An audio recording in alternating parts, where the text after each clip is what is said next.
Bum bum bum bum bum bum bum bum bum bum bum bum. The Peter Dislike Show. Bum bum bum bum bum bum bum. Please continue to pray for me by singing along with me, gesturing at your screens, and most importantly, leaving a dislike on this video. Let's do it again. Bum bum bum bum bum bum bum bum bum bum bum. The Peter Dislike Show. Bum bum bum bum bum bum bum. So I want you guys to continue to pray for a significant disaster to destroy our college campus where I'm teaching out of. I teach at Central Arizona College in Apache Junction, and so the reason for that. Let me back up a little bit. I don't know how many of my viewers struggle with eating disorders, or maybe they struggle with soft addictions, maybe mindlessly browsing social media or all that, right? And one of the worst things that can happen when you're trying to make a recovery from addiction is any sort of barrier, hoops you have to jump through to get out of it, right? So I'm battling eating disorder problems. My mom the other day was commenting how much weight I had lost. She needs to lose some weight. I'm losing weight in an unhealthy way. And she was commenting about how much weight I had lost, as if that were a good thing. It's not. I know why I've been losing all that weight. In large part, it's because I teach out of an office that has very poor facilities in terms of eating. There's no sink to wash, and so half the time the microwave doesn't work properly. It causes things to spill over. Environments like that discourage me from eating, as if my appetite's not already bad enough. To then have an environment like that really it causes you to put a very low priority to having lunch, right? If it's between having lunch or I could overwork myself to death, and take on a bunch of art projects, lunch gets put out of the way when your facilities look like that. I know it sounds hard to believe. It's kind of like if you were living in an environment. Let's imagine you're trying to quit smoking, right? And you have friends who smoke, your office mates smoke. Maybe smoking is still allowed in the office, in the place that you work.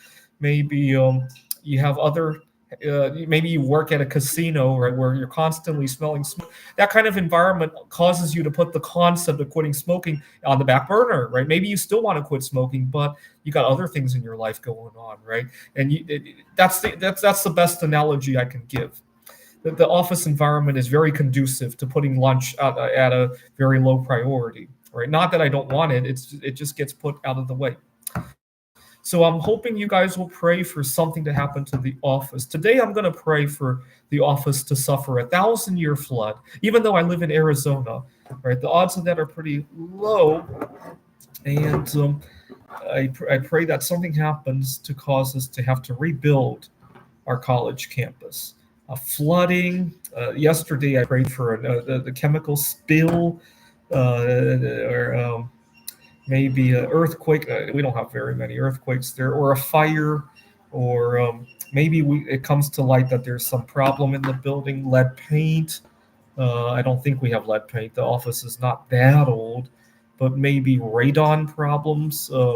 I don't think we have radon either because at one point I was trying to collect radioactive dust in the campus. So a little bit of background: when radon decays, the radioactive decay products tend to be positively charged and stick to dust in the building. And I was trying to collect that for an experiment one time, and I discovered that the dust in our college campus is very has very little radioactivity, to my disappointment. And so, but there could be other problems, right? Maybe asbestos, or maybe DDT or chlordane or some other pesticide that was used in years past, right? Pray that something that causes to have to gut out the building, right? And fix, right? Actually, radon's not a very good one because there are mitigation systems you can install that don't require you to gut the building, right? A mercury spill would probably be a better one. Lead might be okay because you need to gut out the walls, right? All right, please pray for something to happen to our college campus, a 1,000-year flood, for example, by leaving a dislike on this video. This is the Peter Dislike Show. Bum bum bum bum bum bum bum bum bum bum bum bum. The Peter Dislike Show. Bum bum bum bum bum bum bum. Bum bum bum bum bum bum bum bum bum bum bum. The Peter Dislike Show. Bum bum. Oh yeah, United Healthcare is definitely a good analogy of somebody needs to give our vice president of the school a United Healthcare kind of treatment if he doesn't install some sinks in the break room, right?